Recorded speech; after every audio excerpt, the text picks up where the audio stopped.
এই পাগল মেয়েটাকে বছরের পর বছর মেন্টাল হসপিটালের জেলে বন্দি করে রাখতো এক ডাক্তার। আর এই ডাক্তার যেন তেন কোনো ডাক্তার নয়, সে যে কাউকে হিপনোটাইজ করে অজ্ঞান করে ফেলতে পারত।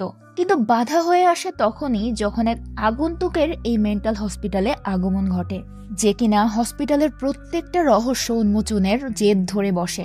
সেখান থেকে বের হয়ে আসতে থাকে এক একটা ভয়ঙ্কর রহস্য। কেন ওই ডক্টর এই পাগল মেয়েটাকে জেলে বন্দি করে রাখতো, কি ছিল তার উদ্দেশ্য, আর এই আগন্তুক কি এই মেয়েটাকে এই মেন্টাল হসপিটাল থেকে বের করতে পারবে? এই সব কিছু জানতে হলে দেখতে হবে আজকের গল্পটা। বলছিলাম 2019 সালে মুক্তিপ্রাপ্ত একটা অসাধারণ সাইকোলজিক্যাল থ্রিলার মুভি আথিরানের কথা। এই পুরো গল্প জুড়ে আমি মিস বাঙালি এক্সপ্লেনার আছি আপনার সাথে। তো চলুন আর দেরি না করে চলে যাই রহস্যের গহীনে।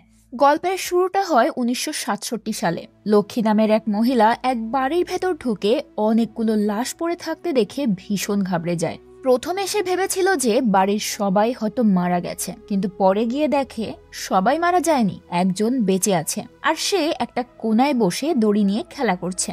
তখন লক্ষ্মী গিয়ে একটা ডায়েরি আর কিছু জামা কাপড় একটা ব্যাগে ভরতে শুরু করে। এরপর পার হয়ে যায় 5টা বছর। একদিন কান্নান নায়ার নামের একজন ডক্টর শহর থেকে দূরের একটা মেন্টাল হসপিটালের উদ্দেশ্যে রওনা হয়। রাস্তায় যেতে যেতে গাড়ির ড্রাইভার তাকে জিজ্ঞেস করে, আপনি ওই হসপিটালে কেন যাচ্ছেন? কিন্তু কান্নান তার কথার কোনো উত্তর দেয় না। তখন ড্রাইভার বলে, আপনাকে দেখে তো পেশেন্ট মনে হচ্ছে না, তাহলে আপনি নিশ্চয়ই ডক্টর। তবে আপনাকে একটা কথা বলে রাখি, এই জায়গাটা কিন্তু মোটেও সুবিধার নয়, সেখানে না যাওয়াটাই ভালো হবে। শুনেছি সেখানে যে একবার যায় সে নাকি আর ফিরে আসে না। কান্নান এবারও তার কথার কোনো উত্তর দেয় না। এরপর তারা চলতে চলতে জঙ্গলের ভেতর দিয়ে যাওয়া একটা রাস্তার সামনে চলে আসে। ওই রাস্তা ধরে এখন হসপিটালে যেতে হবে কান্নানকে, কিন্তু রাস্তাটা খারাপ হওয়ার কারণে গাড়ি নিয়ে সামনে যাওয়া যাবে না। সেখানে আগে থেকেই একটা লোক ওই ড্রাইভারের অপেক্ষা করছিল। গাড়ি থামতেই লোকটা ড্রাইভারের কাছে এগিয়ে আসে। তখন ড্রাইভার তাকে কিছু জিনিসপত্র ধরিয়ে দেয় আর কান্নানকে বলে, আপনি ওই লোকটার সাথে চলে যান, সে আপনাকে হসপিটাল পর্যন্ত এগিয়ে দেবে। তখন কান্নান সেই লোকটার সাথে কথা বলতে বলতে হসপিটালের দিকে যেতে শুরু করে। লোকটা কান্নানকে বলে, এই এলাকা খুব নির্জন আর নিরিবিলি, ওই একটা মেন্টাল হসপিটাল ছাড়া তেমন কিছুই নেই, কোনো দোকানপাটও নেই, আর ওই হসপিটালের জায়গাটাও না তেমন একটা ভালো নয়। একটা সময় এই সব জমি এখানকার এক প্রভাবশালী ভদ্রলোকের ছিল, কিন্তু ওই হসপিটালের মালিক সেই লোকটাকে ধোকা দিয়ে তার সর্বস্ব কেড়ে নেয়। এসব কথা বলতে বলতে তারা অনেকটা পথ পার হয়ে আসে। এরপর সেই লোকটা কান্নানকে বলে, আরে আপনি সেখানে কেন যাচ্ছেন সেটাই তো জানা হলো না। তখন কান্নান বলে, আমাকে সরকারের পক্ষ থেকে পাঠানো হয়েছে ওই হসপিটালের তদন্ত করার জন্য। এটা শুনে লোকটা ভীষণ ঘাবড়ে যায়, কারণ এতক্ষণে সে ওই হসপিটাল আর সেটার মালিকের ব্যাপারে অনেক উল্টোপাল্টা কথা বলে ফেলেছে। তাই কান্নানের ভয়ে লোকটা সেখান থেকে পালিয়ে যায়। কি আর করার, তারপর কান্নান একাই হসপিটালের দিকে হাঁটা শুরু করে। সে হসপিটালের চারপাশটা ভালো করে দেখে নেয়। এরপর দরজায় গিয়ে নক করলে রেনুকা নামের একটা মেয়ে তাকে ওয়েলকাম জানায়। রেনুকা সেই হসপিটালের কেয়ারটেকার। কান্নান শুরুতেই নিজের পরিচয় দেয়। এরপর তাদের মধ্যে টুকটাক কথাবার্তা শুরু হয়। এরই মাঝে এক নান এসে কান্নানকে সেখান থেকে দ্রুত চলে যেতে বলে। তারপর জীবা নামের এক পেশেন্ট এসে রেনুকাকে ডেকে নিয়ে যায়। পরবর্তীতে কান্নান সেখানকার দায়িত্বে থাকা ডক্টর বেঞ্জামিনের সাথে দেখা করে আর তাকে বলে, মিস্টার বেঞ্জামিন, আমাদের কাছে কমপ্লেন এসেছে যে আপনারা এখানকার রোগীদের উপর ইলেকট্রিক শক ট্রিটমেন্ট অ্যাপ্লাই করেন। সেটার সত্যতা যাচাইয়ের জন্য আমাকে এখানে পাঠানো হয়েছে। বেঞ্জামিন তখন পুরো ব্যাপারটা অস্বীকার করে বলে, এটা হতেই পারে না, আমরা তো এখানে হিপনোটাইজেশনের মাধ্যমে চিকিৎসা দিয়ে থাকি। এর মাধ্যমে মানুষের অতীতের মেমোরিগুলোকে পুরোপুরিভাবে মুছে ফেলা সম্ভব। কান্নান তার কথা বিশ্বাস করতে পারে না, কারণ তখনও ইন্ডিয়াতে হিপনোটাইজেশন ট্রিটমেন্টটা প্রচলিত ছিল না। বেঞ্জামিন তখন নিজের কথাগুলো প্রমাণ করার জন্য কান্নানকেই হিপনোটাইজ করে ফেলে। কিছুক্ষণ পর যখন তার জ্ঞান ফিরে আসে তখন সে বুঝতে পারে বেঞ্জামিনের কথায় দম আছে। এমন সময় সেখানে রেনুকা চলে আসে আর কান্নান তার সাথে পেশেন্টদেরকে চেক করার জন্য বেরিয়ে পড়ে। প্রথমে তার দেখা হয় একজন প্রফেসরের সাথে।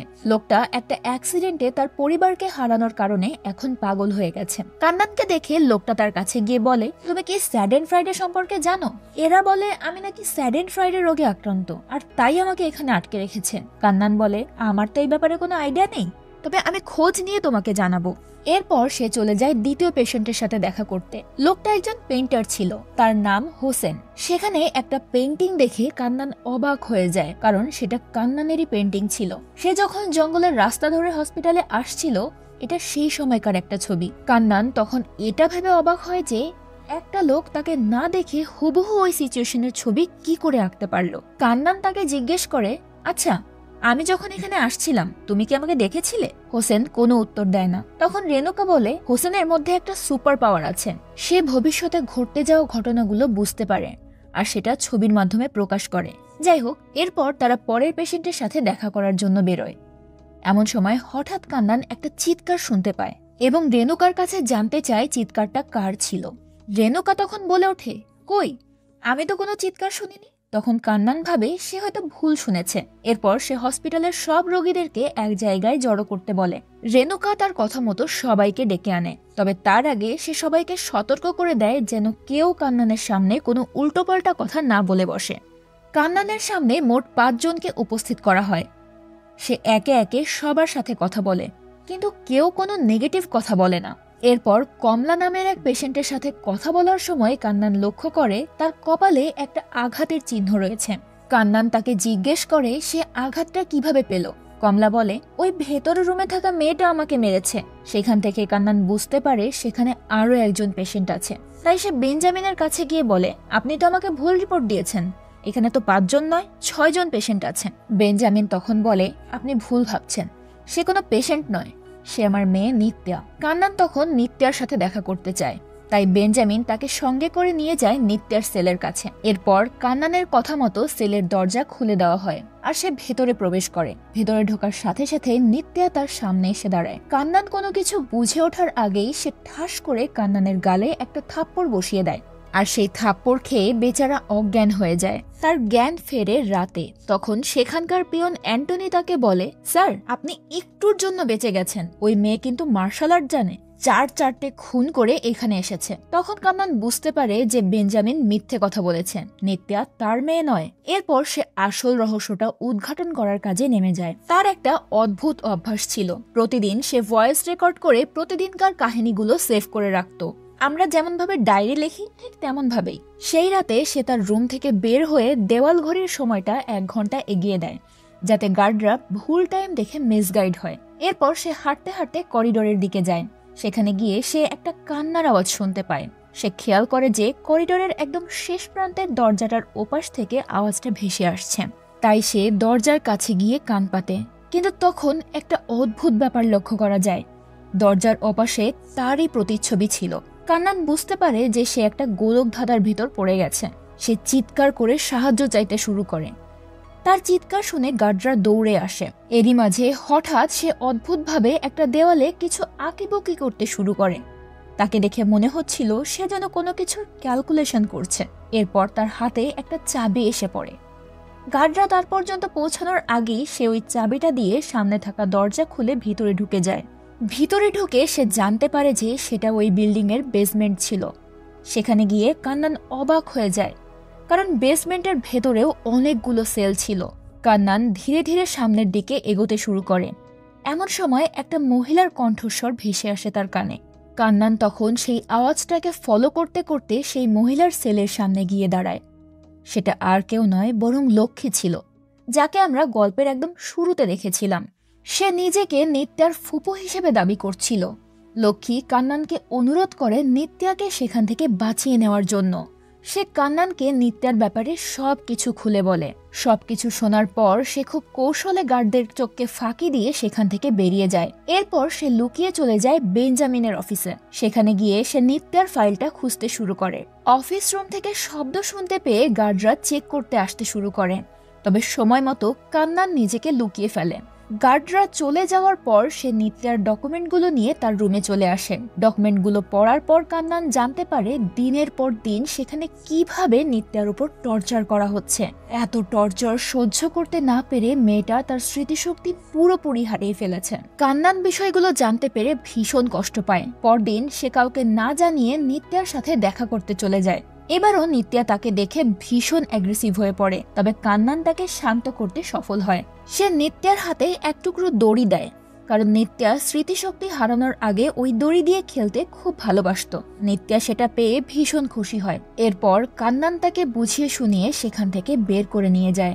কমলা নিত্যাকে অনেক ভালোবাসত। এতদিন পরে মেয়েটাকে বাইরে দেখে সে ভীষণ খুশি হয়। তবে বেঞ্জামিন যখন জানতে পারে যে নিত্যাকে বাইরে বের করে আনা হয়েছে তখন সে ভীষণ রেগে যায়, কিন্তু কান্নান সেখানে থাকায় সে কোনো রিয়্যাক্ট করতে পারে না। এরপর বেঞ্জামিন যখন তার অফিসে বসে কিছু একটা চিন্তা করছিল তখনই রেণুকা তার কাছে এসে বলে, তুমি শান্ত হয়ে বসে আছো কিভাবে? ওদিকে ওই ডক্টর নিত্যাকে বের করে এনেছে, যদি সে সবকিছু জেনে যায় তাহলে তোমার এই সাম্রাজ্য ধুলোয় মিশে যাবে।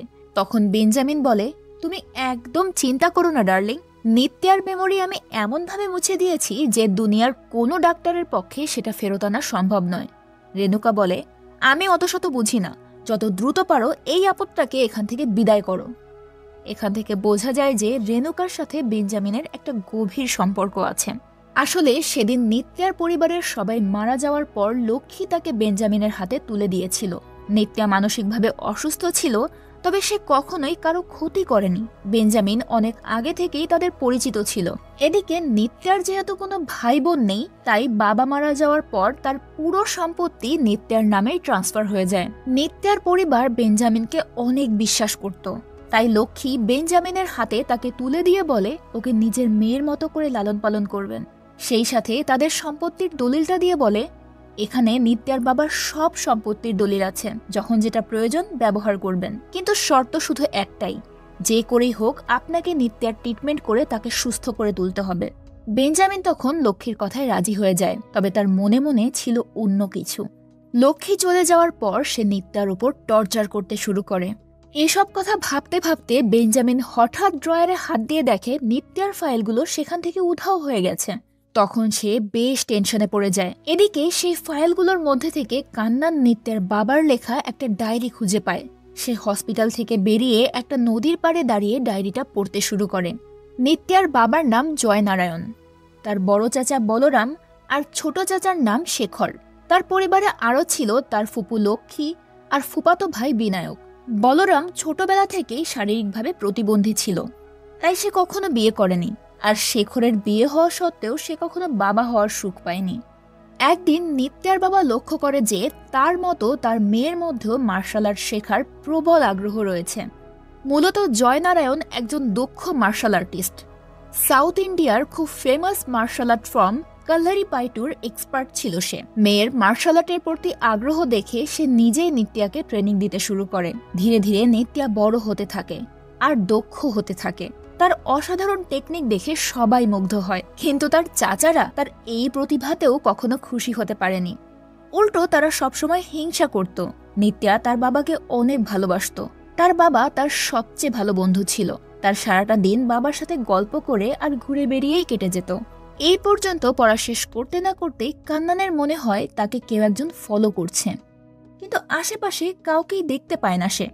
এরপর তার মনে হয় কে যেন তাকে ধাক্কা দিয়ে পানিতে ফেলে দিল, কিন্তু অদ্ভুত ব্যাপার হলো তখনও তার আশেপাশে কেউই ছিল না। পানিতে পড়ার শব্দ শুনে একটা গার্ড এসে তাকে উদ্ধার করে। রুমে ফেরার পর কান্নান তার সাথে হওয়া ঘটনাগুলো রেকর্ড করে রাখে। তার ধারণা ছিল যে কেউ হয়তো তাকে খুন করার চেষ্টা করছে। এমন সময় নিত্যা তার রুমে আসে। নিত্যার ফাইলগুলোর মধ্যে তার পরিবারের কিছু ছবি ছিল। কান্নান সেই ছবিগুলো নিত্যাকে দেখিয়ে জিজ্ঞেস করে যে সে ওই লোকগুলোর মধ্যে থেকে কাউকে চিনতে পারছে কিনা। নিত্যা মাথা নাড়িয়ে উত্তর দেয় যে সে কাউকেই চিনতে পারছে না। এরপর সেখানে আসে রেণুকা। সে নিত্যাকে কান্নানের রুম থেকে বের করে দিয়ে কান্নানকে সিডিউস করতে শুরু করে। আসলে সে এসেছিল কান্নানকে ভুলিয়ে ভালিয়ে তার কাছ থেকে নিত্যার ফাইলটা কেড়ে নিতে। ব্যাপারটা আন্দাজ করতে পেরে কান্নান তাকে ভদ্র ভাষায় অপমান করে সেখান থেকে বেরিয়ে যেতে বলে। তখন রেণুকা রেগে গিয়ে তাকে হুমকি দেয় যে এর আগেও ওই হসপিটালে অনেকেই এসেছে, কিন্তু কেউ ফিরে যেতে পারেনি। এটুকু বলেই রেণুকা সেখান থেকে বেরিয়ে যায়। তবে তার হুমকিতে কান্নান একটুও ভয় পায় না। সে নিত্যার ফাইলটা নিয়ে তার ব্রিফকেসের ভেতর রাখতে যায়। এমন সময় হঠাৎ কারেন্ট চলে যায়। সেই সাথে কান্নান একটা অদ্ভুত শব্দও শুনতে পায়। তাই ডকুমেন্টগুলো ব্রিফকেসে না রেখে নিজের কাছেই রেখে দেয়।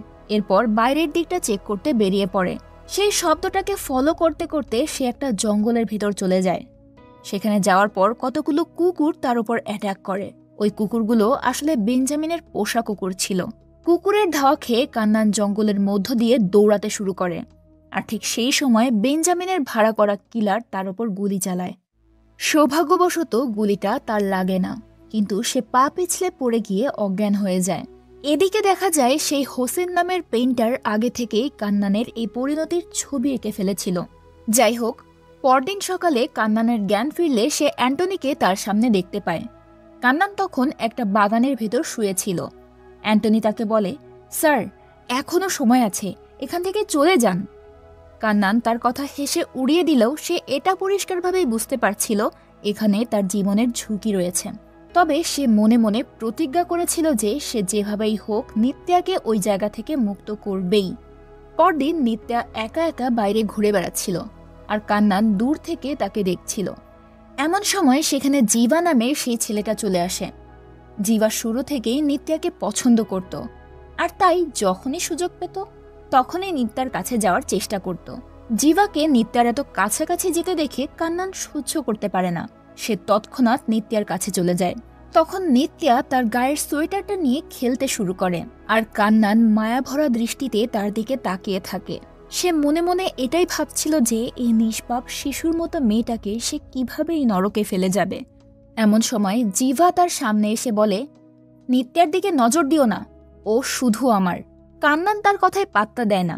সেই রাতে কেউ একজন কান্নানের রুমে এসে একটা ছেঁড়া ছবি ফেলে যায়। সকালে উঠে কান্নান যখন সেই ছবিটা দেখে সে মনে করে যে এটা হয়তো হোসেনের কাজ, তাই সে হোসেনের কাছে গিয়ে জেরা করতে শুরু করে। এমন সময় হোসেনের আঁকা একটা ছবি দেখে সে আবারও অবাক হয়ে যায়।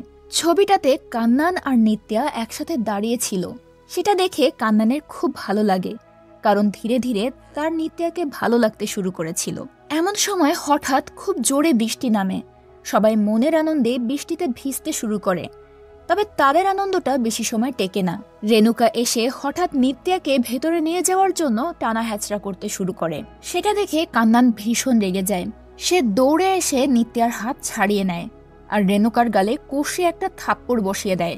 বৃষ্টিতে ভেজার পর যখন কান্নান খুব যত্ন করে নিত্যার মাথা মুছে দিচ্ছিল, তখনই মেয়েটার তার বাবার কথা মনে পড়ে যায়। তার বাবাও এভাবেই তার মাথা মুছে দিত। এরপর তার মনে পড়ে তার ফুপু লক্ষ্মী আর তার ফুপাতো ভাই বিনায়কের কথা। একদিন শেখর বিনায়ককে খুব মারধর করেছিল। নিত্যা তখন শেখরের হাতে একটা কামড় বসিয়ে দেয়। এদিকে কান্নান তখন নিত্যার চেহারা দেখে বুঝতে পারছিল যে তার পুরনো স্মৃতিগুলো ধীরে ধীরে মনে পড়তে শুরু করেছে। তাই সে নিত্যাকে আবার তার বাবার কথা জিজ্ঞেস করে। নিত্যা তখন তার বাবার কথা মনে করার অনেক চেষ্টা করে, আর অবশেষে তার কিছু কথা মনেও পড়ে যায়। একদিন সম্পত্তির ভাগাভাগি নিয়ে জয়নারায়ণ আর তার দুই ভাইয়ের মধ্যে কথা কাটাকাটি হয়। এরপর বলরাম এসে জয়ের পিঠে ছুরি বসিয়ে দেয়। সম্পত্তির লোভে তারা দুই ভাই মিলে নিত্যার চোখের সামনে তার বাবাকে মেরে ফেলে। এই কথাগুলো বলতে গিয়ে নিত্যা ভয়ে থরথর করে কাঁপছিল। তখন কান্নান তাকে সান্ত্বনা দেয়। ঘটনাক্রমে জিভা দূর থেকে তাদেরকে দেখে ফেলে। তাদের দুজনকে একসাথে দেখে তার সহ্য হচ্ছিল না, তাই সে নিত্যার গলায় একটা ছুরি ধরে তাকে কিডন্যাপ করার চেষ্টা করে। এদিকে তাদের চেঁচামেচি শুনে বেঞ্জামিন সহ বাকি সবাই সেখানে জড়ো হয়ে যায়। সবাই মিলে জিভাকে বোঝানোর চেষ্টা করে, কিন্তু তার মুখে শুধু একটাই কথা, নিত্যা শুধু আমার, ওকে আমি কারো হতে দেব না। কান্নান তখন খুব কৌশলে এগিয়ে গিয়ে জিভার গলে খুব জোরে একটা চর মেরে দেয়, আর সেই চর খেয়ে জিভা বেচারা অজ্ঞান হয়ে যায়। তারপর কান্নান নিত্যাকে কাছে টেনে নিয়ে বেঞ্জামিনকে চ্যালেঞ্জ করে বলে, আমি আজকেই নিত্যাকে নিয়ে এখান থেকে চলে যাব, পারলে আমাকে আটকে দেখাও। তার কথা শুনে বেঞ্জামিন ভীষণ রেগে যায়, কিন্তু কোনো রিয়্যাক্ট করে না। কান্নান নিত্যাকে নিয়ে গিয়ে তার রুমে শুইয়ে দিয়ে নিজের রুমে চলে যায় ব্যাগপত্র গোছানোর জন্য। ফিরে এসে দেখে নিত্যা সেখানে নেই। সেখানে সে টেবিলের ওপর একটা ছবির ছেঁড়া অংশ দেখতে পায়। সেটা দেখে কান্নানের মনে পড়ে এর আগেও সে এমন দুটো ছেঁড়া ছবির অংশ পেয়েছে। কান্নান ছবির অংশগুলো যুক্ত করে দেখে এটা একটা কফিনের ছবি। ওই ছবিটা থেকে সে ধারণা করতে পারে নিত্যার সাথে কি হতে চলেছে। তাই সে দ্রুত চলে যায় সেই বেসমেন্টে। সেখানে গিয়ে সে লক্ষ্মীকে ব্যাপারটা জানায়। লক্ষ্মী যখন জানতে পারে নিত্যাকে খুঁজে পাওয়া যাচ্ছে না, তখন সে কান্নানের উপর খুব রেগে যায়। তখন কান্নান কোনো মতে সেখান থেকে পালিয়ে আসে। এবার সে সরাসরি রেণুকার কাছে গিয়ে নিত্যার ব্যাপারে জানতে চায়। রেণুকা তার কথার কোনো উত্তর না দিয়ে উল্টো তাকে অন্য কথার জালে আটকে দেয়। এমন সময় হঠাৎ কান্নান বাইরে থেকে একটা গাড়ির আওয়াজ শুনতে পায়। সে দৌড়ে বাইরে চলে আসে। সে ভাবে ওই গাড়িটার ভেতরে হয়তো নিত্যাকে নিয়ে যাওয়া হচ্ছে, তাই সে গাড়িটার পিছু নিতে শুরু করে। অনেক কষ্টে গাড়িটাকে আটকাতে সফল হয় সে, কিন্তু সেখানে নিত্যা ছিল না, ছিল জিভা। সেটা দেখে সে আবারও হসপিটালে ফিরে যায়। হসপিটালে যাওয়ার পর তার সাথে সেই নানের দেখা হয়, যে কিনা প্রথম দিনই তাকে সাবধান করে দিয়েছিল। ওই নান ওই কফিনটা সম্পর্কে অনেক কিছুই জানতো। তার সাথে কথা বলে কান্নান জানতে পারে ওই রহস্যময় কফিনে একবার যে আটকা পড়ে সে আর কখনোই বেরোতে পারে না। কমলাও তখন কাঁদতে কাঁদতে কান্নানের কাছে এসে অনুরোধ করে যেন সে নিত্যাকে বাঁচায়। এমন সময় সেই প্রফেসর এসে কান্নানকে ডেকে নিয়ে যায়। তাকে দেখে মনে হচ্ছিল সে যেন কোনো গোপন রহস্য জানে। এদিকে রেণুকাও ব্যস্ত হয়ে পড়ে নিত্যার ডকুমেন্টগুলো নষ্ট করার কাজে। সে অ্যান্টনিকে নির্দেশ দেয় ওই ডকুমেন্টগুলো পুড়িয়ে ফেলার জন্য। এমন সময় কমলা এসে তাদের রুমের দরজাটা বাইরে থেকে আটকে দেয়, আর একদিকে প্রফেসর কান্নানকে নিয়ে গিয়ে একটা দরজা দেখিয়ে দেয়। কান্নান সেই দরজা দিয়ে বেরোনোর সাথে সাথে বেঞ্জামিনের ভাড়া করা সেই কিলার তার সামনে চলে আসে। লোকটা তার হাতে থাকা চাকুটা দিয়ে কান্নানের উপর অ্যাটাক করে, কিন্তু কান্নান মুহূর্তের মধ্যেই তার হাত থেকে চাকুটা কেড়ে নিয়ে তার মাথায় বসিয়ে দেয়। কিছু দূর যাওয়ার পর সে একটা রুম থেকে আওয়াজ ভেসে আসতে শোনে। যখন সে সেই রুমের কাছে গিয়ে জানালা দিয়ে উকি মারে, তখন নিত্যাকে সেখানে হাত বাঁধা অবস্থায় দেখতে পায়। কান্নান তখন সেই রুমের দরজা ভেঙে নিত্যাকে উদ্ধার করার জন্য আসে। এমন সময় হঠাৎ বেঞ্জামিন পেছন থেকে তাকে আঘাত করে। এরপর সে কান্নান আর নিত্যাকে নিয়ে গিয়ে টর্চার রুমে আটকে রাখে। ওই রুমটা মূলত রোগীদেরকে ইলেকট্রিক শক ট্রিটমেন্ট দেওয়ার জন্য ব্যবহার করা হতো। কিন্তু প্রশ্ন হচ্ছে, বেঞ্জামিন রোগীদের ইলেকট্রিক শক কেন দিত? আর দিতই যখন, তাহলে প্রথমবার সে কেন অস্বীকার করলো? আসলে বেঞ্জামিন একটা সাইকোপ্যাথ ছিল। মানুষকে টর্চার করে সে পৈশাচিক আনন্দ পেত। অবশ্য ওই রুমের ভেতর যে শুধুমাত্র ইলেকট্রিক শক দেওয়ার ব্যবস্থা ছিল, ব্যাপারটা তেমন নয়। সেখানে অনেকগুলো কফিনও রাখা ছিল, আর সেই কফিনের ভেতরে সে মানুষগুলোকে আটকে রেখে শক ট্রিটমেন্ট দিয়ে মেরে ফেলতো। তো বেঞ্জামিন কান্নানকে বলে, তুমি সবচেয়ে বড় ভুল কাজ করেছো নিত্যার দিকে নজর দিয়ে, কারণ ও আমার হুকুমের এক্কা। তবে এখন আর আমার তাকে বাঁচিয়ে রাখার কোনো প্রয়োজন নেই। এই কথা বলে বেঞ্জামিন নিত্যার কফিনের সুইচটা অন করতেই যাবে, এমন সময় হঠাৎ নিত্যা তার কফিন ভেঙে বেরিয়ে আসে। আর তার শেখা মার্শাল আর্টের অসাধারণ টেকনিকের মাধ্যমে সে বেঞ্জামিনকে কুপকাত করে ফেলে। এরপর সে গিয়ে কান্নানের বাঁধনগুলো খুলে দেয়, আর কান্নান গিয়ে বেঞ্জামিনকে মারধর করে নিত্যাকে নিয়ে সেখান থেকে বেরিয়ে যায়। কিছুদিন পর সেই হসপিটালে এক ভদ্রলোক আসে। লোকটা নিজেকে ডক্টর এন.কে. নায়ার হিসেবে পরিচয় দেয়, অর্থাৎ কান্নান নায়ার। নামটা শুনে বেঞ্জামিন ভীষণ অবাক হয়। সে এটা ভেবে ঘাবড়ে যায় যে এই লোকটা কান্নান নায়ার হলে আগের লোকটা কে ছিল, আর সে নিত্যাকে নিয়ে কোথায় চলে গেল।